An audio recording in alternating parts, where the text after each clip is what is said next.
Haleluya, salam kemenangan iman, salam jumpa kembali dengan saya dalam program Menyapa Kita dengan renungan firman Tuhan. Sebelum saya lanjutkan, kita saksikan sebuah rekaman video. Teman-teman Kristen, jangan ada dusta di antara kita. Sampaikan agamamu dengan polanya yang betul. Kami juga menyampaikan agama kami dengan sistem rahmatan lil alamin. Diskusi kita, mari diskusi. Sehingga ketika Anda mengatakan Tuhanmu adalah Allah, buktikan. Mana datamu? Nggak bisa dibuktikan. Karena Tuhan mereka itu adalah, sebenarnya itu adalah Theos. Dalam bahasa Yunani Theos. Dalam bahasa Indonesia Theos itu dewa.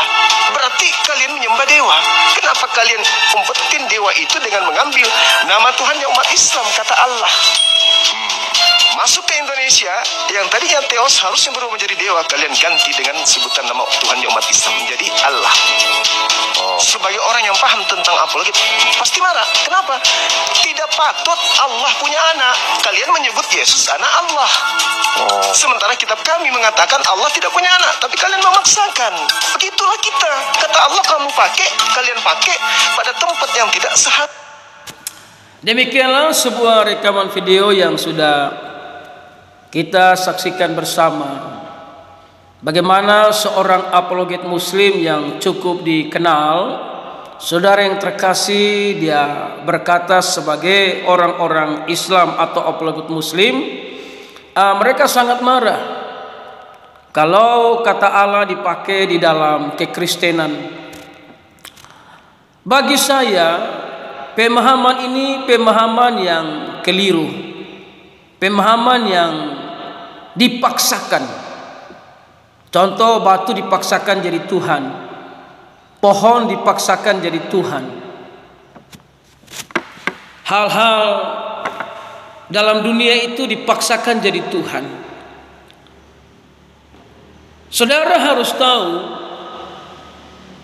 kata Allah itu berasal dari bahasa Ibrani Elohim, artinya Sang Pencipta. Jadi Sang Pencipta ini tidak punya nama. Akhirnya abad ke-7 munculnya Islam, Allah dijadikan nama. Itu haknya mereka. Tapi harus tahu, Allah itu berasal dari bahasa Ibrani Elohim, artinya Sang Pencipta. Nah, Sang Pencipta ini membentuk bangsa Israel, karena di luar bangsa Israel itu adalah kafir. Sehingga Sang Pencipta membentuk bangsa Israel untuk memberikan hukum Taurat kepada bangsa Israel. Dan ketika Sang Pencipta senantiasa mau berjumpa dengan para nabi atau orang-orang yang dia kehendaki di dalam perjanjian lama, dia datang dalam bentuk malaikat Tuhan. Dia perkenalkan dirinya, aku adalah aku. Makanya disebut Yahweh atau Tuhan. Yahweh dalam bahasa Ibrani adalah Tuhan artinya. Nah, bahasa Yunani itu Theos yang artinya Tuhan. Orang-orang di luar bangsa Israel tidak pernah berkata Yahweh atau Theos itu adalah Tuhan, tapi mereka selalu berkata bahwa Sang Pencipta itu adalah dewa. Sehingga yang menyebut dewa ini adalah orang-orang di luar bangsa Israel. Jadi saudara tidak bisa memaksakan dan membenarkan pola pikir saudara sesuai dengan ajaran agama saudara hanya untuk menyalahkan kekristenan. Memang konsep Allah kita berbeda. Namun saudara dan saya harus tahu, kita semua harus tahu bahwa konsep Allah di dalam Alkitab, Allah itu roh. Allah mengutus anaknya bukan berarti Allah itu kawin di sorga dan anaknya nama Yesus. Tapi Yesus itu inkarnasi dari firman, disebut anak Allah, anak yang maha suci, anak yang maha kudus. yang untuk mengerjakan karya keselamatan. Jadi kita tidak mencuri nama Allah, saudara, karena sejak Islam muncul abad ke-7, Allah itu jadi satu. Sementara Allah sebelum Islam muncul itu adalah roh, karena datang dari bahasa Ibrani Elohim. Jadi Yesus itu adalah Yahweh, adalah Tuhan. Dari bahasa Yunani itu Theos, itu Tuhan.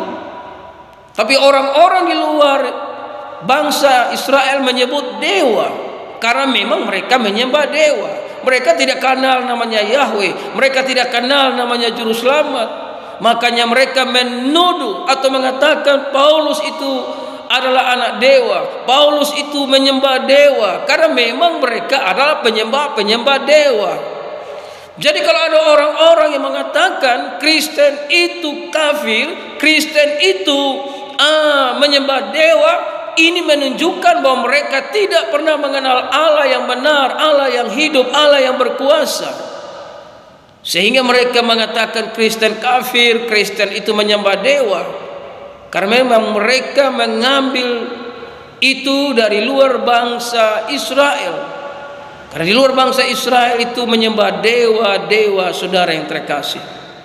Namun Yesus itu sungguh adalah Yahweh.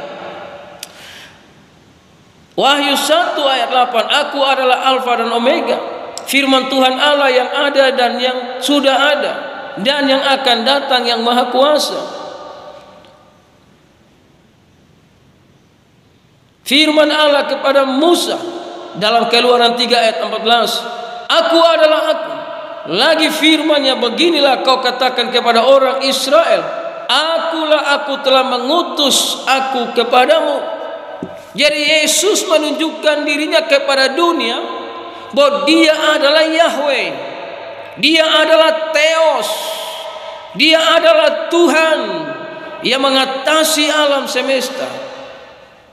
Jadi kalau pengajaran-pengajaran yang seperti tadi, pengajaran-pengajaran yang membawa perpecahan di antara umat beragama.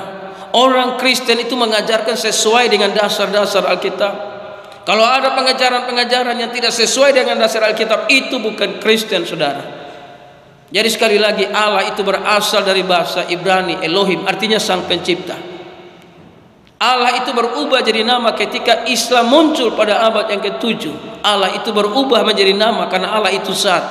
Nah, itulah haknya mereka. Kita tidak mau ganggu, kita tidak mau otak-atik. Namun kalau saudara berkata Kristen mencuri dan menyalahgunakan, ini pemahaman yang salah. Karena Allah berasal dari bahasa Ibrani Elohim. Sebelum ada Islam, bahasa Arab sudah ada. Jadi saudara yang terkasih, marilah kita saling mengasihi satu yang lain. Kita mengajarkanlah yang baik supaya menciptakan kedamaian di antar umat beragama di negeri ini. Tuhan Yesus memberkati.